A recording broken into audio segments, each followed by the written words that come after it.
Bonjour à toutes et à tous et bienvenue sur ma chaîne Maman Solo Investisseuse. Aujourd'hui, nous nous retrouvons pour un petit papotage en voiture. Donc c'est petit papotage du matin. Voilà, je pars au travail tout simplement. Et j'ai décidé de vous faire une petite vidéo, alors plutôt un petit podcast, sur comment investir à distance. Pour rappel, donc moi je suis maman solo depuis maintenant 6 ans de 2 enfants. Et j'ai commencé à investir dans l'immobilier il y a de cela 3 ans. Et depuis, j'achète environ un appartement par an. Et je suis aussi propriétaire de ma résidence principale. Donc voilà, ça fait... j'en suis à l'achat de mon 4e appartement cette année. Et sur ces appartements, donc il y en a 2 que j'ai achetés à distance. Alors, je voulais vous faire une petite vidéo parce que ça peut être vraiment compliqué d'acheter à distance. Surtout si on achète sur une région qui est très prisée. Très prisée, c'est-à-dire que l'immobilier va vite. À peine il y a l'annonce sur Internet que, hop, ça y est, c'est vendu. Alors, je vais vous expliquer un petit peu comment moi ça s'est passé. J'ai investi effectivement dans une région où l'immobilier va très vite. C'est-à-dire, je trouvais un appartement qui me plaisait. Donc déjà, il fallait chercher, parce que bon, il n'y en avait pas non plus beaucoup. Donc, il fallait chercher. Et quand j'avais trouvé, j'appelais l'agence et tout ça, j'avais les informations et je leur disais, écoutez, par exemple, on était jeudi, et je leur disais, écoutez, ce week-end, je viens, je le visite et je vous le prends tout de suite. J'avais déjà, en fait, ce qu'il faut faire, c'est déjà avoir trouvé sa banque, déjà. Donc moi j'avais trouvé la banque, je savais quelle somme je pouvais acheter, je savais tout ça. Je leur disais, je viens ce week-end, je le visite, s'il me plaît, je l'achète. Et que se passait-il ? Eh ben on m'appelait, bon c'était le soir, voire le lendemain, en me disant, écoutez madame, je suis désolée, il est vendu. Voilà, je suis passée à côté de plusieurs appartements comme ça. Et je vous avoue que ça mine un peu le moral parce qu'on se dit qu'on va pas y arriver. Surtout que moi, c'était le premier appartement que j'ai acheté pour un investissement. Et je me disais, ça va être compliqué. Et je commençais un peu à me démoraliser. Et en fait, ce que j'ai fait, et ça, c'est vraiment la solution pour acheter à distance. Il ne faut vraiment pas que vous ayez peur de le faire. Au début, on peut se dire, mais t'es complètement folle. Moi, j'ai plusieurs personnes autour de moi qui m'ont dit, mais t'es complètement folle d'avoir fait ça. Mais en fait, il faut vraiment le faire. C'est acheter en visio. En visio. Je ne sais pas si ça s'est bien entendu, donc je vais vous le redire, en visio. Donc, j'ai trouvé un appartement qui me plaisait.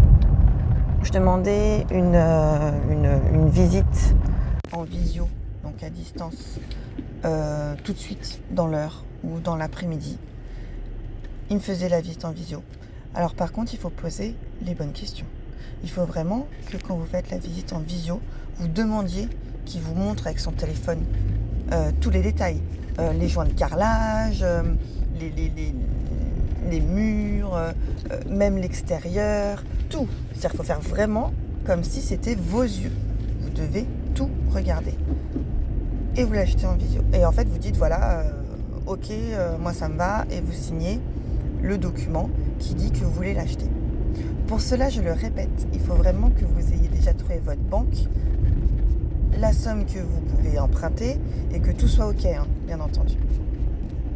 Et en fait, ce qu'il faut savoir, c'est quand vous signez ce fameux papier, donc cette promesse d'achat, eh ben, vous avez 10 jours pour vous rétracter.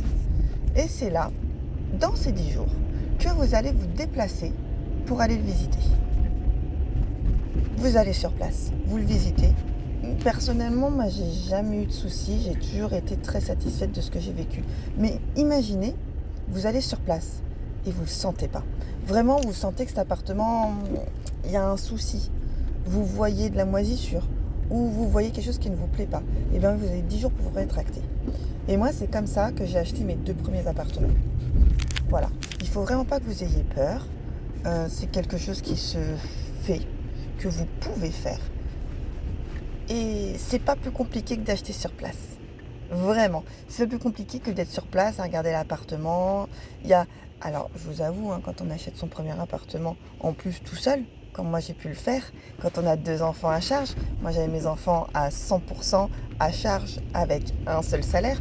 Alors oui, hein, je vais pas vous mentir, il y a une pension, mais bon, on sait tous que la pension ne paie pas toutes les dépenses qu'on a avec des enfants, surtout que moi, ils sont un petit peu grands, donc ça mange beaucoup, ça veut beaucoup de choses. Donc la pension faisait pas tout, donc j'avais vraiment qu'un salaire pour assurer l'avenir de mes enfants, qui était vraiment 100% avec moi. Donc c'est vrai que signer un appartement, ça peut faire peur. Mais je n'ai jamais regretté. Et il faut que vous fassiez ce pas. Donc pour récapituler, si vous voulez acheter dans des régions où ça va très vite et que vous n'y arrivez pas, en premier lieu, trouvez votre banque. Il faut que votre banque vous dise oui, je vous suis dans votre projet, que vous ayez un prix. Déjà, que vous sachiez si vous pouvez emprunter 50 000, 60 000, 80 000, 120 000, 150 000, enfin je ne sais pas. Mais il faut déjà que vous sachiez cela. Ensuite, lorsque vous trouvez un appartement qui vous plaît, demandez une visite en visio immédiate. Mais vraiment, dans l'heure, dans la soirée, mais en général je faisais ça le soir. Faites cette visite en visio. Posez des centaines de questions. Le gars, il est là pour ça. L'agent immobilier est là pour vous répondre. Ensuite, voilà, vous dites que vous êtes intéressé, vous négociez ce que vous pouvez négocier. Vous négociez ce que vous voulez négocier. Alors, il faut savoir que la négociation va être minime ou compliquée parce que vous achetez dans une région qui est très demandée. Moi, par exemple, mon premier appartement, j'ai pas pu négocier le prix. Par contre, j'ai négocié le fait qu'il soit entièrement vendu, meublé. C'est-à-dire que les gens, ils ont pris leurs affaires, ils sont partis. J'ai eu aucun investissement à faire derrière. Donc, vous négociez.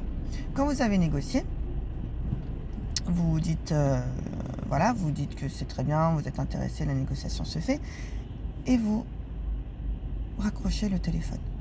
Vous prenez 1 heure ou 2 pour souffler, respirer, parce que c'est pas toujours facile de dire oui, j'achète. Donc vous soufflez, vous respirez, vous prenez votre temps, vous vous recentrez sur vous-même, et vous vous dites là, à ce moment-là, que ça y est, quelque chose va changer.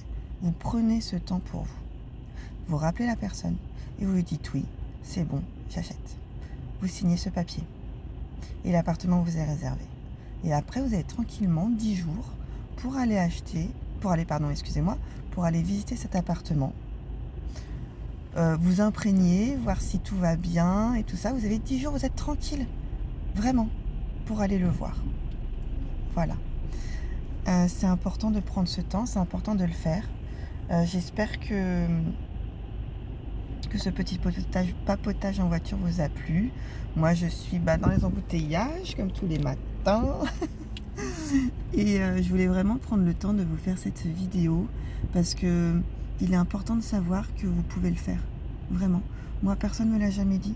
Personne ne m'a jamais dit, Aurélie, tu peux le faire.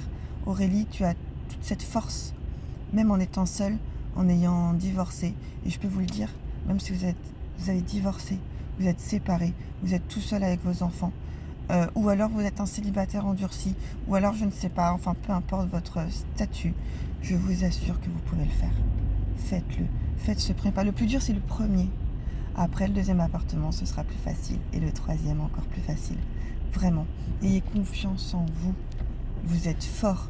Si vous vivez seul et que vous arrivez à élever vos enfants seuls, c'est que vous êtes fort. Moi, comme je vous ai dit, j'étais toute seule avec mes enfants, un seul salaire, mes enfants à 100% avec moi. Et au début, ce n'a pas été facile, mais je savais en moi que j'avais cette force, vraiment. Et le fait de faire ces investissements m'a encore plus montré qu'on peut tous le faire, vraiment. Et on est là je suis là pour essayer de vous rassurer et que vous fassiez ce premier pas qui va changer votre vie. Parce que je vous avoue que j'aurais aimé soutenu, j'aurais aimé qu'on me le dise, j'aurais aimé avoir des gens derrière moi, je ne les ai pas eus. Mais aujourd'hui, je suis encore plus fière que moi. Et sachez qu'aujourd'hui est vraiment le premier jour du reste de votre vie. Je vous fais des gros bisous et j'espère qu'après cette vidéo, vous allez vous mettre à chercher une banque, à chercher un appartement et à faire des visites en visio. Faites-en 1, 2, 3, 5, 10, mais faites-les. Voilà. Allez, je vous fais des gros bisous et je vous dis au revoir pour un prochain papotage en voiture. Au revoir.